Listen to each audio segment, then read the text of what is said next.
दोस्तों, कभी सोचा है एक ऐसा लड़का जिसके पास ना पैसा था, ना ही रिसोर्सेस, ना कोई बड़ी बैकिंग थी, बस एक छोटा सा कमरा और एक व्हाइट बोर्ड और दिल में एक जिद थी कि कुछ बड़ा करने की।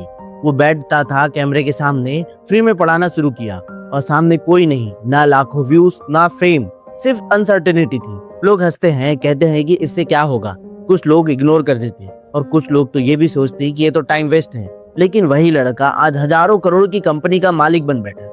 ये कोई मोटिवेशनल लाइन नहीं है, ये बिल्कुल हकीकत है। तो पूरी कहानी सुनने से पहले चैनल को सब्सक्राइब जरूर कर लेना दोस्तों, क्योंकि यहाँ ऐसी रियल स्टोरीज मिलती है जो सोच बदल देगी। तुम्हें क्या लगता है मैं किसी IIT Bombay, IIT Kanpur, IIT Delhi से पढ़ा हूँ? नहीं, मेरा तो सिलेक्शन ही नहीं हुआ आईआईटी में। माताजी ने पढ़ाई कराई, माताजी ने काफी लोगों से उधार मांगे, उस तरह से जैसे तैसे किया।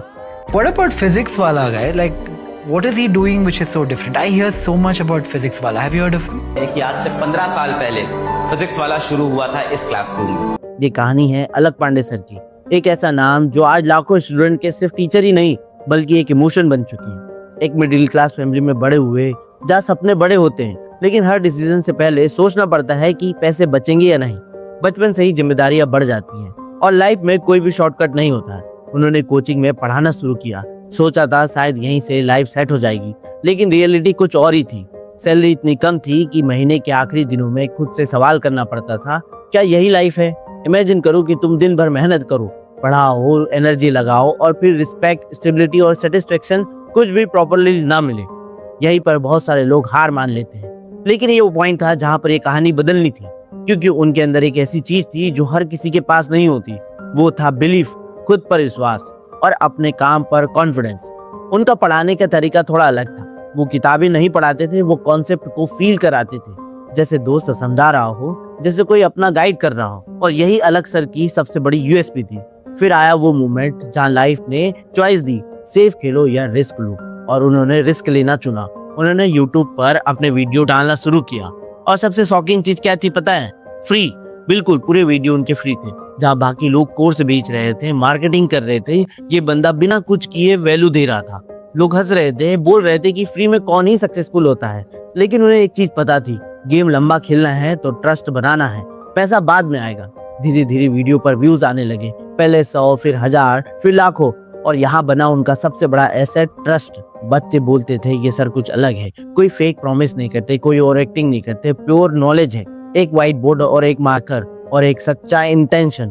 और भाई, इंटरनेट का सबसे बड़ा रूल यही है, जो ट्रस्ट जीतता है वही मार्केट भी जीतता है। फिर एंट्री होती है उस चीज की जिसने इस पूरे गेम को नेक्स्ट लेवल पर पहुंचा दिया, फिजिक्स वाला। अब यह सिर्फ यूट्यूब चैनल नहीं रहा, यह एक मूवमेंट बन गया। उन्होंने सिस्टम बनाया, स्ट्रेटेजी बनाई, और यहाँ असली गेम क्या था ध्यान से समझो। जहाँ बाकी प्लेटफॉर्म जैसे बायजूस, अनअकैडमी हजारों से लेकर लाखों तक के कोर्स बेच रहे थे, वहीं फिजिक्स वाले ने वही कंटेंट सिर्फ 3 से 5 हजार रुपए में देना शुरू किया।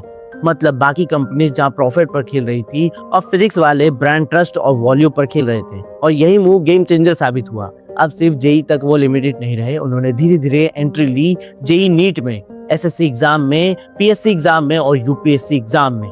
मतलब एक सब्जेक्ट टीचर से पूरा एजुकेशन इकोसिस्टम बन गए। और वो फिर मूवमेंट आया जिसने पूरी दुनिया बदल दी, कोविड। जी हाँ, सब कुछ बंद था, स्कूल बंद थे, कॉलेज बंद थे, पूरी एजुकेशन ऑनलाइन शिफ्ट हो गई थी। अब सोचो उस टाइम पर कौन रेडी था? जिसने सबसे पहले सिस्टम बिल्ड कर लिया था, जिसने ट्रस्ट बना लिया था, वही फिजिक्स वाले सर। जब बाकी लोग शुरुआत कर रहे थे, ये ऑलरेडी रेस में सबसे आगे थे। फिर फंडिंग आई, इन्वेस्टर आए, कंपनी ग्रो हुई और ये बन गए इंडिया का सबसे fastest going ed tech startup. आज करोड़ स्टूडेंट प्लेटफॉर्म पर है, हजारों टीचर्स जुड़े हुए हैं, लाखों जॉब्स इनडायरेक्टली क्रिएट हुई है, companies 100 of crore revenue generate कर रही है। और सबसे बड़ी बात क्या है पता है? एजुकेशन को अफोर्डेबल बनाकर इन्होंने बच्चों को दिया है। उन्होंने लाखों गरीब स्टूडेंट की लाइफ बदल दी है। इतना ही नहीं, सरकार तक ने इनके काम को नोटिस किया है। यूपी गवर्नमेंट ने उनके कंट्रीब्यूशन को सराहा है। आज अलग पांडे सिर्फ एक टीचर ही नहीं है, वो एक ब्रांड बन चुके हैं, एक इंस्पिरेशन है। छोटी जगह से उठकर आज वो उस लेवल पर पहुंचे हैं जहां उनका नाम सक्सेस लिस्ट में सबसे आगे आता है और ग्लोबल लेवल पर रिकॉग्निशन मिला है। लेकिन भाई, हर सक्सेस के पीछे स्ट्रगल छुपा होता है। क्रिटिसिज्म आया, कंपटीशन बढ़ा, डाउट्स आए, लेकिन फर्क क्या था पता है? वे रुके नहीं, थके नहीं। तो ये पूरी कहानी से हमें क्या सीख मिलती है? यदि रिसोर्सेज नहीं हो लेकिन माइंडसेट बड़ा होना चाहिए, पैसा नहीं हो लेकिन वैल्यू काम आती है, और शॉर्टकट नहीं, कंसिस्टेंसी जीतती है। और भाई, एक बात दिल से कहूँ, अगर एक लड़का छोटे से कमरे से उठकर पूरी इंडस्ट्री हिला सकता है तो तुम और मैं भी कर सकते हैं। लगे रहो, काम करते रहो, रिजल्ट अपने आप आएगा। तो दोस्तों फॉलो जरूर कर लेना, क्योंकि यहाँ पे स्टोरीज नहीं, मैं अपने दिल की बात कहता हूँ। तो फॉलो जरूर कर लीजिएगा। मिलते हैं नेक्स्ट वीडियो में, तब तक के लिए जय हिंद।